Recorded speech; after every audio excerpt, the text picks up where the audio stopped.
Malgré que tu es de bonne foi, tu fais des erreurs de rookie, de débutant, j'ai envie de dire. Et grâce à un mentor, tu peux justement éviter de faire ce genre d'erreur.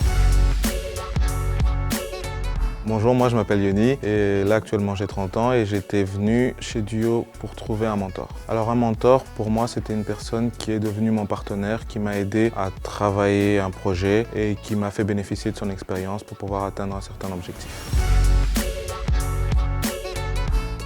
La première fois, tu entends un an et puis tu te dis, bon, ça arrive à tout le monde. La deuxième fois, encore un an, la troisième fois. Puis à un moment donné, tu te dis, bon, écoutez, les gars, ça devient un peu compliqué. Donc j'ai commencé un peu à perdre confiance en moi. Il y a des choses qui semblent logiques pour nous quand tu n'as jamais fait d'entretien. Et puis au final, on te dit, non, il ne faut jamais faire ça, il ne faut jamais dire ça, il faut plutôt dire comme ça. Malgré que tu es de bonne foi, tu fais des erreurs de rookie, de débutant, j'ai envie de dire. Et grâce à un mentor, tu peux justement éviter de faire ce genre d'erreur.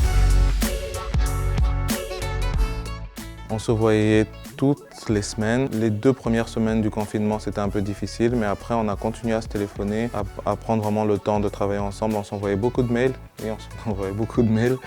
On s'envoyait aussi des SMS. Donc, c'est vraiment devenu... À la base, c'était juste un mentor. C'est devenu vraiment un ami, dans certains cas, presque un père, par la façon dont il donnait les conseils.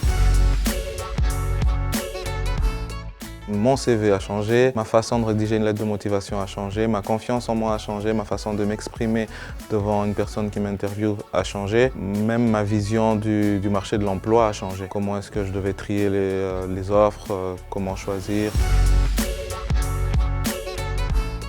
Le résultat, c'est que j'ai trouvé un travail que j'aime beaucoup et vraiment je suis très content. Et je pense que c'est un peu comme tout dans la vie. Si tu constates qu'après plusieurs tentatives ça ne marche pas, c'est que peut-être qu'il y a quelque chose qui fait mal et que ce serait pas bête de demander de l'aide à quelqu'un qui a plus d'expérience.